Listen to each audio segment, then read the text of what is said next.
This muddy water flowing behind me right now is no ordinary river. This is the site of Asia's darkest mass execution.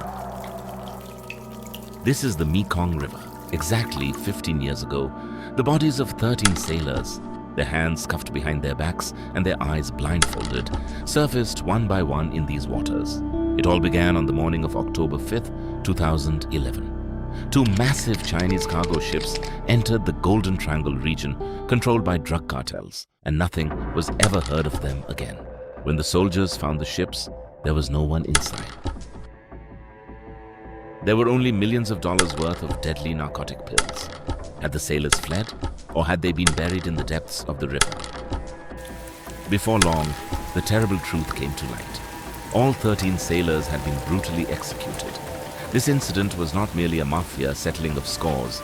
It was the spark that ignited a massive covert operation, one that would mobilize the Chinese military and violate the borders of 3 nations. So who was that invisible king in this river, the one even states couldn't touch? What kind of manhunt did Chinese special forces launch in the jungles beyond the borders? Today we are uncovering the Mekong's bloody secret right at the source.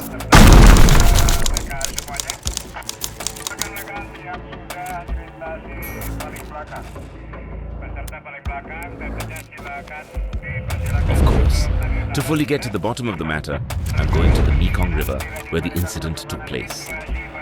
This place is known on maps as the Golden Triangle. It is one of the world's largest centers for illicit drug production.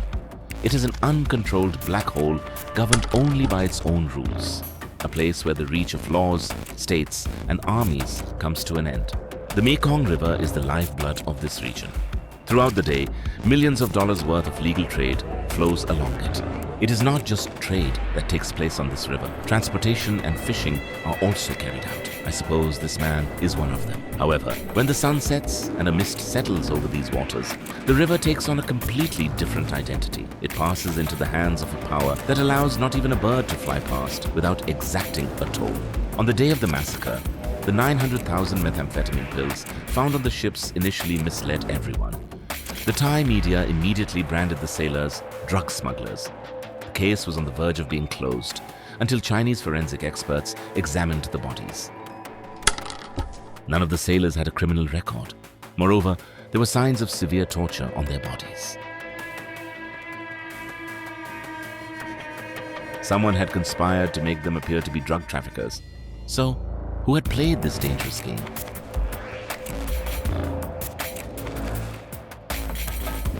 Meet Nav Kham, the man local residents and intelligence agencies called the Ghost of the Mekong.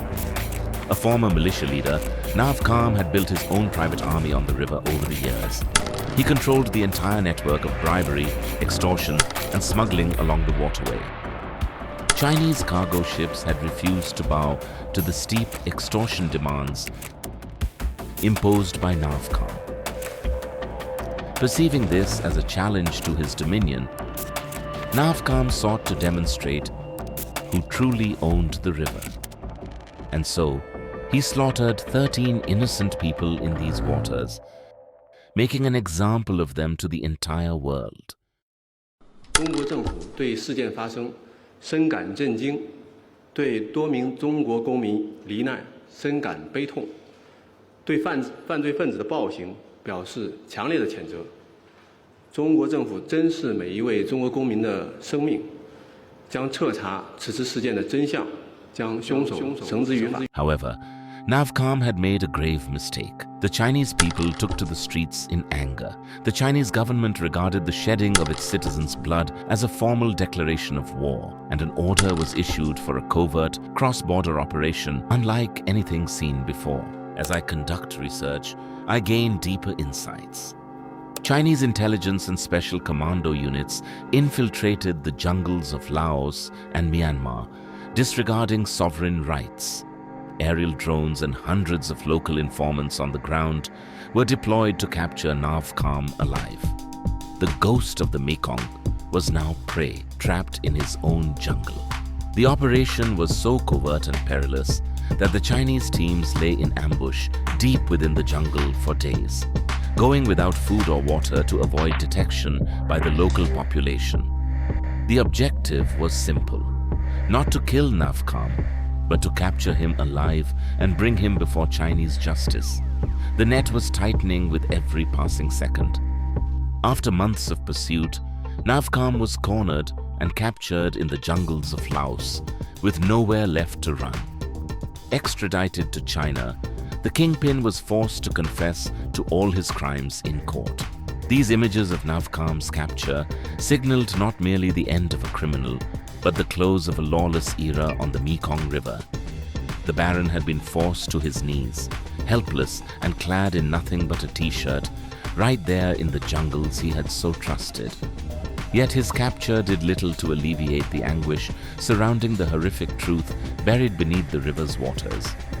When forensic experts and crime scene investigators boarded the vessels, the stench of human blood still lingered in the air. The 13 bodies, retrieved one by one from the river's muddy depths, laid bare the anatomy of a savage atrocity. Their eyes had been bound with thick cloth, their hands locked behind their backs with iron shackles, and they had been shot in the head at point-blank range. The severe signs of torture on the victims' bodies revealed that the killers had not merely sought to kill, they had taken pleasure in inflicting pain.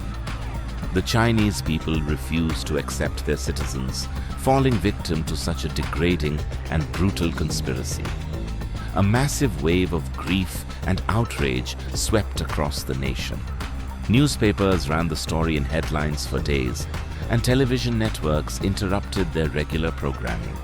The public demanded not only the capture of the killers, but a punishment that would serve as a stark warning to others. Public pressure on the Beijing administration had mounted to an overwhelming level.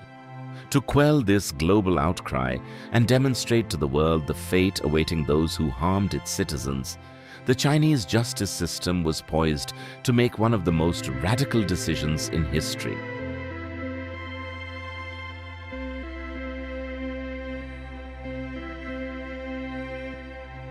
March 1st, 2013.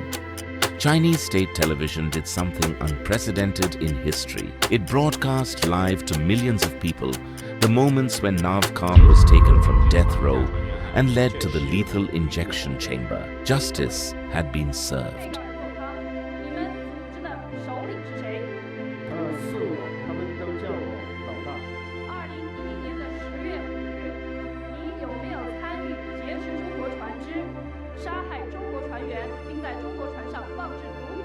But that terrible suspicion still lingered in people's minds. Now brace yourselves. The official story ends with the execution of Nav Kham. However, the other side of the coin is far darker. As the investigation deepened, it was revealed that 9 soldiers from the elite Pham Muang narcotics unit of the Thai army, the first to board the ship that day, had colluded with the drug lord. In other words, it was not merely a gang that slaughtered the 13 sailors, but corrupt soldiers operating under state protection. This transformed the incident from an ordinary drug raid into a perfect geopolitical pretext for China to seize total military control over this strategic river. Today, the Mekong continues to flow, still murky and silent. Nav Kham lies beneath the earth, and those soldiers are missing. Yet, the deep-seated corruption and power, struggles buried in the river's depths, will never be fully brought to light. Let's meet in the comments. I'm Mehmet Kushka. Thank you for watching.